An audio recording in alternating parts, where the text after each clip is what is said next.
Hihiwain ko muna itong kalahating corn para makuha natin yung kernel. Ayan, ganyan lang. While waiting, kung hindi ka pa nakapag-subscribe sa aking channel, please subscribe at i-click mo na rin ang notification bell para lagi kang updated sa aking latest recipes. I-prepare naman natin itong crab sticks. Meron ako ditong 8 piraso. Hahatiin natin ito sa gitna. Hihimayin natin ito.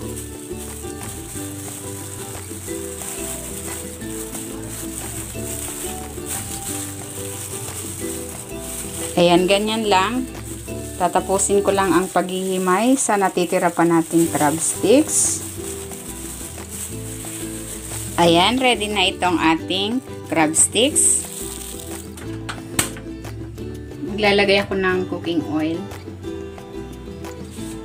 Tigisan na natin tong bawang.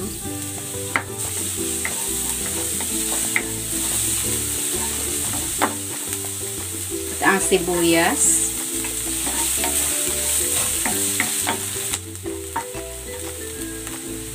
Ilalagay ko na itong mais.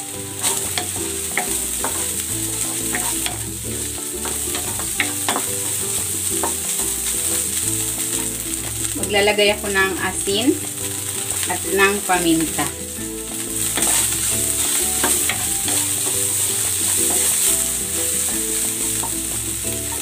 Ilalagay ko na itong soup stock. Bali, nagpakulo ako ng ulo ng hipon. Meron ako sa ref.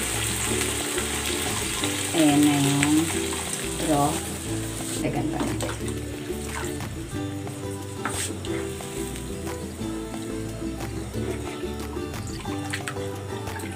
Pakuluin muna natin ito.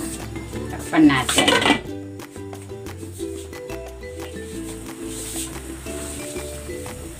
Ilagay na natin dito yung hinimay natin na crab stick.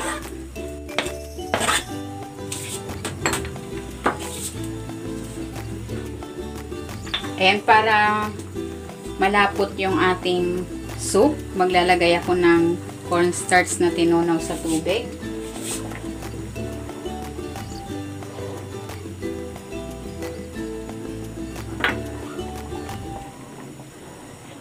Titimplahan natin ito ng patis. Nasa sa inyo kung anong gusto niyo ilagay na panimpla. Pwedeng seasoning granules. Maglalagay ako dito ng 2 perasong itlog.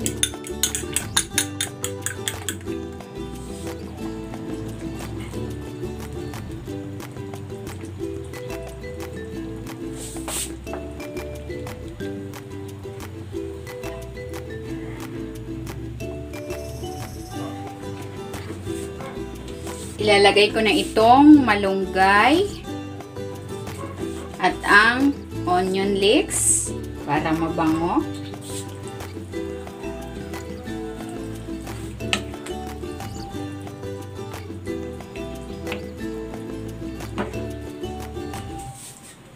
Ilalagay ako ng konting sesame oil.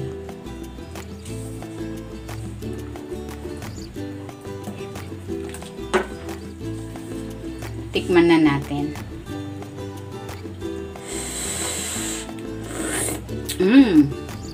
Sarap. Ayan, luto na itong ating crab and corn soup with malunggay. Hanguin na natin.